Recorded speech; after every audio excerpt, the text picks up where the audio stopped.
Hello ಎಲ್ರಿಗೂ ನಮಸ್ಕಾರ. ಇವತ್ತಿನ ವಿಡಿಯೋ ನಿಜವಾಗ್ಲೂ ನಿಮ್ಮೆಲ್ರಿಗೂ ತುಂಬ ಇಷ್ಟ ಆಗುತ್ತೆ. ಮನೇಲಿ ಮಕ್ಕಳಿದ್ದಾರೆ ಅಂದರೆ ಅವ್ರಿಗೆ ಕಪ್ಪಿಕ್ಕು ಕಾಡಿಗೆ ಹಾಕು, ಇಲ್ಲಾಂದರೆ ಮಕ್ಳಿಗೆ ದೃಷ್ಟಿ ಆಗಿಬಿಡುತ್ತೆ ಅಂತಾರೆ ಅಲ್ವಾ.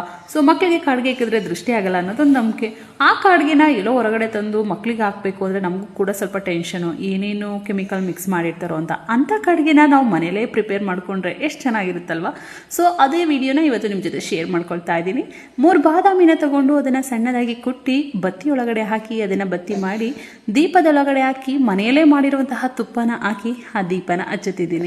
ದೀಪ ಹಚ್ಚಾದ್ಮೇಲೆ 3 ಕಡೆ ಸಣ್ಣ ಗ್ಲಾಸ್ನ ಇಟ್ಬಿಟ್ಟು ಅದ್ರ ಮೇಲೆ ಒಂದು ತಟ್ಟೆನ ಕ್ಲೋಸ್ ಮಾಡಿದ್ದೀನಿ. ಈ ರೀತಿ ಇಡಬೇಕಾಗುತ್ತೆ. ಆ ದೀಪ ಎಲ್ಲಿಯವರೆಗೂ ಉರಿಯುತ್ತೋ ಅದೇ ಅಲ್ಲಿವರೆಗೂ ಬಿಡಬೇಕು. ಅದು ಉರಿದಾದ್ಮೇಲೆ ನೋಡಿ ಈ ರೀತಿ ಆಗಿರುತ್ತೆ. ಸೊ ನಿಜವಾಗ್ಲೂ ನೀವು ಒಂದ್ಸಲ ಮಾಡ್ಕೊಂಡು ನೋಡಿ, ನಿಜವಾಗ್ಲೂ ಚೆನ್ನಾಗಿರುತ್ತೆ ಆ್ಯಂಡ್ ನಿಮಗೂ ಕೂಡ ತುಂಬ ಖುಷಿಯಾಗಿರುತ್ತೆ. ಆ ರೀತಿ ಎಲ್ಲ ಫುಲ್ ಬಾದಾಮಿ ಎಲ್ಲ ಹುರಿದೋಗಿದೆ. ಈ ರೀತಿ ಅದನ್ನು ಮೇಲೆ ಎತ್ಕೊಂಡಾಗ ಕಾಡಿಗೆ ರೆಡಿಯಾಗಿದೆ. ಸೊ ಇದನ್ನು ಒಂದು ಕಂಟೈನರ್ಗೆ ಹಾಕಿ ಇದಕ್ಕೆ ಒಂದು 3 ಡ್ರಾಪ್ ಅಷ್ಟು ಹರಳೆಣ್ಣೆನ ಹಾಕಿ ನೀಟಾಗಿ ಮಿಕ್ಸ್ ಮಾಡ್ಕೋಬೇಕು. ಸೊ ಫೈನಲಿ ನಾವು ಮನೆಯಲ್ಲೇ ಪ್ರಿಪೇರ್ ಮಾಡ್ಕೊಂಡಂಥ ಕಾಡಿಗೆ ರೆಡಿ ಆಗೋಯ್ತು. ಇದನ್ನು ಮಕ್ಳಿಗೂ ಕೂಡ ಯೂಸ್ ಮಾಡ್ಬೋದು, ಹೆಣ್ಮಕ್ಳು ಕಣ್ಣಿಗೆ ಕಾಡಿಗೆ ರೂಪದಲ್ಲೂ ಕೂಡ ಯೂಸ್ ಮಾಡ್ಬೋದು. ನಿಜವಾಗ್ಲೂ ತುಂಬ ಚೆನ್ನಾಗಿದೆ. ವಾಟರ್ ಪ್ರೂಫ್ ಕೂಡ, ನೀರು ಹಾಕಿದ ತಕ್ಷಣ ಹೋಗೋದೇ ಇಲ್ಲ.